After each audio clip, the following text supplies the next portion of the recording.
What's up, guys? It's Only Talk 123 here. Some big news have hit the airwaves as Kevin Youkilis, an all-star third baseman of the Red Sox. This pitcher was actually taken after he hit his triple, and he went 2 for 4 today with an RBI for the Red Sox. I believe that's Mike Youkilis in the background. But anyway, getting to the big picture here, it was no surprise that Kevin Youkilis was going to get traded because of top play by Middlebrookes, a top prospect for the Red Sox for a while. He's at like 330. So Kevin Youkilis was not going to get the playing time. This is the last year before he's a free agent. He doesn't fit into Boston's long-term plan. He has had a fantastic career in Boston, so we wish him the best wherever he is going, and you're going to find out where he's going right now. But obviously, you already know he is going to the Chicago White Sox. Let's talk about Kevin Youkilis, and we'll talk about the White Sox. Then we'll talk about the prospects involved in this deal and what the White Sox had to do to get such a stellar offensive and defensive guy in Kevin Youkilis. So for the Red Sox, for Kevin Youkilis, though, he's had over 130 home runs as a Red Sox. He's had almost 1,000 hits. He's had a fantastic career. They mentioned him in Moneyball, actually. Kevin Youkilis, no one knew him at the time. He's just an on-base machine. He walks a lot, all these different things. Well, the Red Sox found him. They developed him. He started off in 2004, obviously winning a World Series in 2004 and 2007. His best year was in 2008 when he hit 29 home runs, drove in 115 runs. Now, if you remember that, the Cleveland Indians series, you remember the Red Sox and the Indians, those were the era that Kevin Youkilis was really at his best. Then in 2010, 19 home runs. Obviously, he only played 100 games in 2010, 120 in 2011, and his numbers were a little down, but still a pretty stellar season overall. But he only batted .260 last year. And then this year, he was injured a lot. He's only played 41 games. And not started, of course. He has not gotten much playing time. So Kevin Youkilis, the numbers are declining, but this guy is a huge upgrade and potentially, switching teams and getting a full-time job.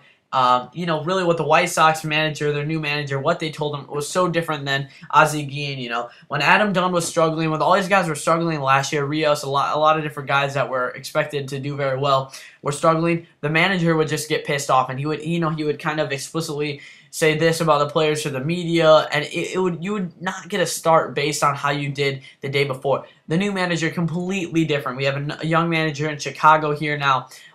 First-time manager, never has managed any team in his life other than maybe a Little League team. I don't even know.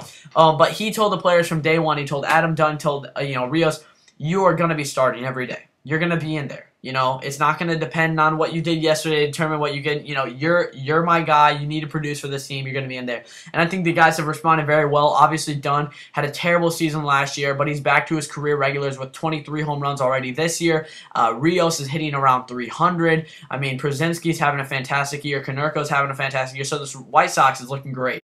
Kenny Williams, I think, has done a really good job in this deal. I'm not going to say he's done a great job the last few years building this White Sox team. I think the White Sox would be in a much better position right now for the future if they would have decided to rebuild a few years ago instead of halfly rebuild last year. They had the whole announcement that they're going to start rebuilding because of the failed year last year with all the guys like Dunn and Rios, all the guys that they brought in the last few years, and it just failed. And they signed Konerko and they signed Przinsky, and it didn't work. So they kind of wanted to rebuild, right?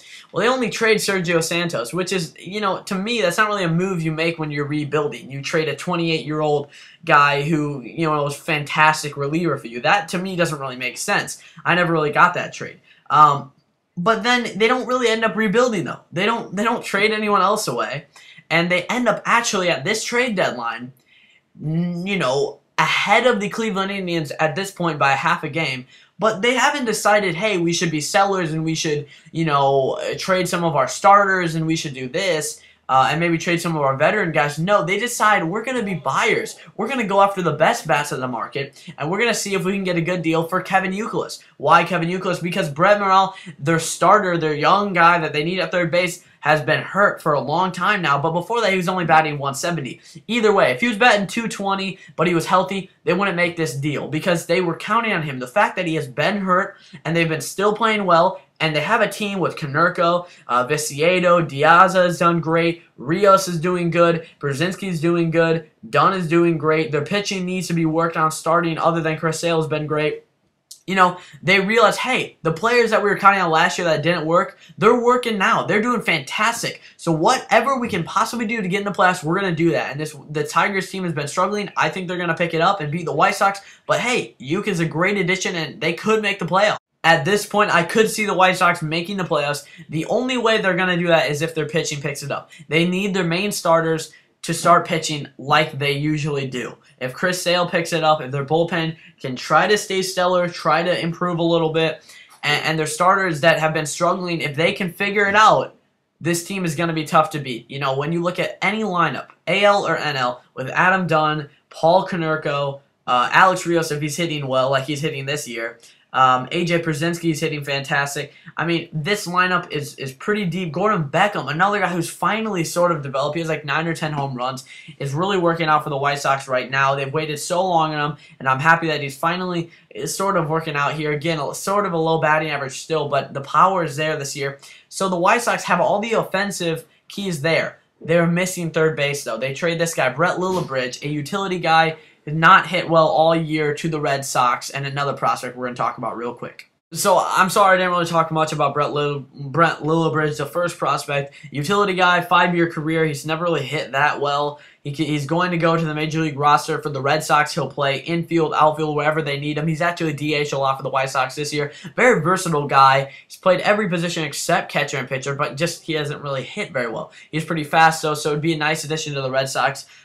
So really, the Red Sox are trying to get the most they possibly can. They get a real nice prospect here in Zach Stewart. Now, he's not really a prospect anymore. He had a start this year. He's has like a 6 ERA. He struggled in the career time he's had in the major leagues, but at one point was a pretty big prospect. Now, remember, the White Sox got him in the trade with Edwin Jackson. It was a pretty big move. He's been involved with multiple trades. The first one was with the Reds when they acquired Scott Rowland. Him and Edwin Encarnacion went to the Blue Jays. So he's been traded a lot. He was a top prospect.